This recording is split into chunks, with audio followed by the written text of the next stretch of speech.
નમસ્કાર મિત્રો, આજે મેં મુલાકાત લીધી હતી આપણા પાટણના સૌથી મોટા શોરૂમની એટલે કે એસપી કાર્સ ટાટા મોટર્સમાં। અને આજનો દિવસ ટાટા મોટર્સ પરિવાર માટે ખૂબ જ ખાસ અને યાદગાર રહ્યો અને દિવસની શરૂઆત શુભ મુહૂર્ત સાથે કરવામાં આવી હતી। એટલે કે આજે હતું ટાટા ટિયાગો ઈવી અને ટાટા ટિયાગો આઈ સીએનજી ના લોન્ચિંગનું, જ્યાં મેં હવનમાં હાજરી આપી અને સમગ્ર સ્ટાફ ત્યાં ઉપસ્થિત હતો। ત્યારબાદ સૌની આતુરતાનો અંત અને મહેમાનોનું પણ આગમન થવા લાગ્યું, એટલે કે લોન્ચ ઇવેન્ટ સ્ટાર્ટ થઈ ગઈ। અને ગાઈસ લિટરલી કાર ઉપર જીવ કવર હટ્યું ને એવા જ ગ્રાહકોમાં એક અલગ ઉત્સાહ જોવા મળ્યો અને દરેક વ્યક્તિની નજર ટાટા ટિયાગો ઈવી અને ટિયાગો આઈ સીએનજી ને ઉપર હતી અને ગ્રાહકોએ પણ કારને નજીકથી આકર્ષણ, ડિઝાઇન, આધુનિક ફીચર્સ અને પ્રીમિયમ ઇન્ટિરિયરને પણ નિહાળ્યું।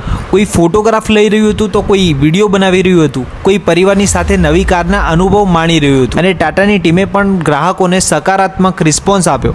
જો હવે વાત કરીએ ટિયાગો ઈવીમાં, તો એની અંદર તમને એકદમ બેસ્ટ ફીચર અને ટેકનોલોજી મળી રહેવાની છે અને બીજી બાજુ આઈ સીએનજી પણ ક્યાંય પાછી નથી રહેતી, માઇલેજમાં હોય કે સુરક્ષિત ડ્રાઇવિંગમાં હોય। અને આ ઇવેન્ટમાં લોકોનો ભારે ઉત્સાહ જોવા મળ્યો અને દરેક લોકો માટે એકદમ બેસ્ટ વ્યવસ્થા કરવામાં પણ આવી હતી। મહેમાન, ગ્રાહકો અને ટાટા પરિવારના સભ્યોની હાજરીમાં જ બંને કારનું ભવ્ય લોન્ચિંગ કરવામાં આવ્યું। તાળીઓના ગડગડાટ અને ખુશીઓના અવાજો વચ્ચે આ ક્ષણો સૌ માટે યાદગાર બની ગઈ। સવારના પવિત્ર હવનથી શરૂ થયેલો આ દિવસ સાંજના ભવ્ય ઉત્સાહ અને સફળતાપૂર્વક પૂર્ણ થયો અને ત્યારબાદ લોકોએ જમણવારનો પણ પૂરો આનંદ મેળવ્યો। તો મિત્રો, આપ સૌનો એસપી કાર્સ બદલ દિલથી આભાર।